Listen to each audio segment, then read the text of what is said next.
இப்படி பரபரப்பாக செல்வதை பார்க்கும்போது கொஞ்சம் சந்தோஷமாகவும் கொஞ்சம் பயமாகவும் இருக்குது. சில பேர் வேலைக்கு போகிறாங்க, சில பேர் காலேஜ், ஸ்கூல், ஹாஸ்பிட்டல்னு போகிறாங்க. ஆனால் ஒரு சிலர் மட்டும்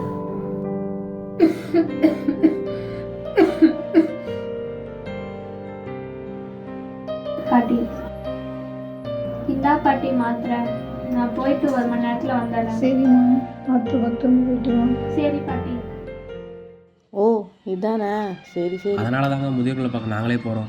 அண்ணா, ட்ரஸ்ட்ல இருந்து வரேங்கண்ணா. உங்களால் முடிஞ்ச உதவி பண்ணுங்க. தேங்க்யூ. அக்கா, சொல்லுமா. ட்ரஸ்ட்ல இருந்து வரேன். குழந்தைங்களுக்கு உங்களால் முடிஞ்ச உதவி பண்ண முடியுமா? ஏமா இந்த ஒர்க்லாம் பண்ணுற? காலேஜ் போகலையா? குடும்ப கஷ்டங்க்கா. வெயிட் பண்ணுமா, வரேன். சரிக்கா, அப்புறம் பார்க்கலாம். இந்தாம்மா, ஃபார்ம் மறந்துட்டேன். தேங்க்ஸ்க்கா. சாவி எங்கடா வச்சேன்?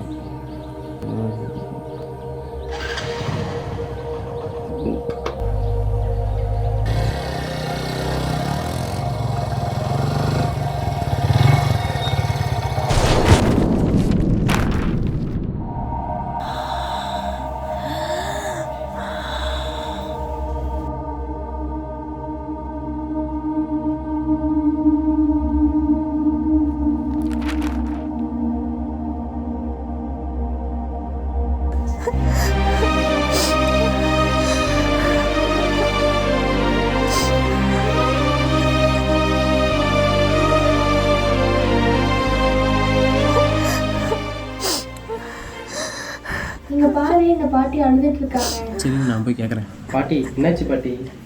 ஏன் அழுகுறீங்க? என்னன்னு சொல்லுங்க. இந்த பொண்ணு எங்கேயோ பார்த்த மாதிரி இருக்குல்ல? பாட்டி, என்னாச்சு பாட்டி? சொல்லுங்க பாட்டி, நாங்கள் இருக்கோம், சொல்லுங்க பாட்டி. பாட்டி, நாங்க முதியோர்களுக்கெல்லாம் விழிப்புணர்வு கொடுக்கறதுக்காக வந்திருக்கோம். பாட்டி, நீங்கள் அழுகிறத பார்த்தா ரொம்ப கஷ்டமாக இருக்குது. உங்களுக்காக தான் நாங்கள் முதியோர் திட்டத்தை பற்றி சொல்ல வந்திருக்கோம். கஷ்டப்படாதீங்க பாட்டி, நாங்கள் இருக்கோம்.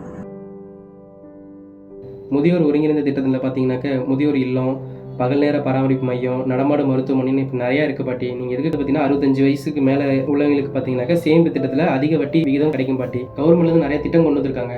நாங்கள் இப்படி முதியோருக்கெல்லாம் உதவி பண்ணுறது தான் பாட்டி நாங்கள் வந்திருக்கோம். ரயில்களில் மூத்த குடிமக்களுக்கு சலுகை கீழ் படுக்கைக்கான முன்னுரிமை, அவர்கள் பயன்படுத்த சக்கர நாற்காலிகள் வசதிகள் உள்ளது. உள்நாட்டு விமானங்களில் பொருளாதார வகுப்பில் கட்டண தள்ளுபடி மற்றும் விமானத்தில் ஏறுவது முன்னுரிமை வழங்கப்படுகிறது.